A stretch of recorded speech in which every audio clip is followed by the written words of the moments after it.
Hi there, my name is Shannon, and I'm Willamette Week's music and visual arts editor and environmental reporter. I'm here today with Jennifer Haig of the Animal Legal Defense Fund and Brian Pozowitz of Humane Voters Oregon and also Water Watch of Oregon. All of those organizations that Jennifer and Brian are involved with are part of the coalition called Stand Up to Factory Farms, which is advocating for a moratorium on industrial megadairies here in Oregon until increased environmental regulations can be imposed. Brian and Jennifer, how are you guys doing today? Great, thanks for having us. Yeah, great. Thanks for having us on. Thanks for being here. So before we get into some background and some more details about the moratorium, there's been some pretty interesting developments in the past few days. So Easterday Ranches, who was seeking a permit for megadairies here in Oregon, and that was kind of a rallying point for this round of the campaign, was recently sued by Tyson Meats for allegedly feeding an extra 200,000 heads of cattle on paper. Then 3 days ago, Easterday declared bankruptcy. So what has this meant for you guys? I think what this latest development in the Easterday application process really points to is a juxtaposition to the refrain that was told about Lost Valley Farms, which was the predecessor on the same site where Easterday is applying for a permit now. Same size permit, 30,000 head of cow. And the thinking was, oh, Lost Valley, that was a one-off, just a bad apple, that won't happen again. And, you know, whether it's coincidence or not, the very next applicant for the same mega dairy operation now has also committed illegalities and, is tied up in some new scandal. And I think it just points to the fact that the regulatory scheme that we have for mega dairies really needs a lot of tightening up to make sure that we have the protections in place for our environment, our communities, animal welfare, and family farms. So what are some of these loopholes that need to be closed? Do you want to handle that, Jennifer? Or okay. No, you can start with maybe water and such. Yeah. Well, just starting from the top, and again, sort of my areas in the coalition are water quantity, which is sort of just how much water gets used by one of these industrial dairy facilities, and then animal welfare. And I know a little bit about the other areas, but just to sort of summarize, these industrial scale dairies have a lot of pollutant emissions. They're big producers of methane, they're producers of ammonia, and they're completely unregulated for air quality because of some exemptions in the laws that regulate air emissions. They are regulated for water quality. They have to the so-called CAFO permit for confined animal feeding operation. That's technically a water quality permit, but our complaint there is that it really doesn't. The system doesn't work like it should. It assumes sort of perfect management, and there's almost never perfect management, and so we don't think they're really controlling the water quality problems like they should. In the area of water quality, or I'm sorry, in the area of water quantity, just how much water gets used by these dairies, they use water to irrigate crops, to feed the cows, and then the crops are also used to absorb the animal waste. That's kind of how they process the waste, is put it on the crops, and the crops absorb it as fertilizer. But they have to irrigate those crops to make them grow and absorb the waste. And then there's drinking water for the cows, and there's water to wash the barns and so on. And I can take you through the details, but if you add it all up, a dairy with 30,000 cows, which is the scale we're talking about with Lost Valley Farm and Easterday, uses more water than the municipal water supply system of the city of Bend. So it's sort of like taking a city the size of Bend, putting it on the Columbia. That's kind of what you're looking at in terms of water consumption. And the big loophole there is normally you need a permit to use water to take it from a stream or a river or a groundwater aquifer. There's an exemption in those laws for what's called stock watering. We think an exemption for a time of somebody has 100 head of cows or sheep or whatever wasn't really meant for 30,000 dairy cows, but they can take water out of the ground without a permit. And it's a really strained water environment out there.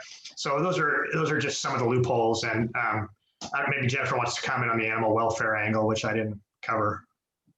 Sure. The animal welfare piece is something that isn't currently regulated as part of the CAFO permitting process, but it's a reality of industrial animal agriculture that just goes hand in hand with the factory part of factory farm, which is these animals are the widgets and their bodies are the products. And in order to maximize the most profit in making the product, you have to do a lot of things that aren't in the best interest of the animal's needs as part of that.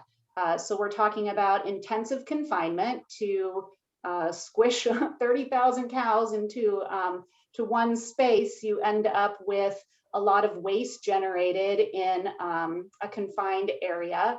The cows spend almost their entire lives, if not their entire life, indoors with no access to fresh air or soft ground, that their hoofs are biologically designed to stand on, not hard concrete floors, which the strain of that means that they have more lameness and stress that requires then antibiotics and a lot of unnatural procedures that end up with a domino effect, if you will, in the short lives of these cows that live only 25% of their natural lifespan in these conditions. So a moratorium on mega dairies has been proposed here in Oregon before. Last time it didn't work out.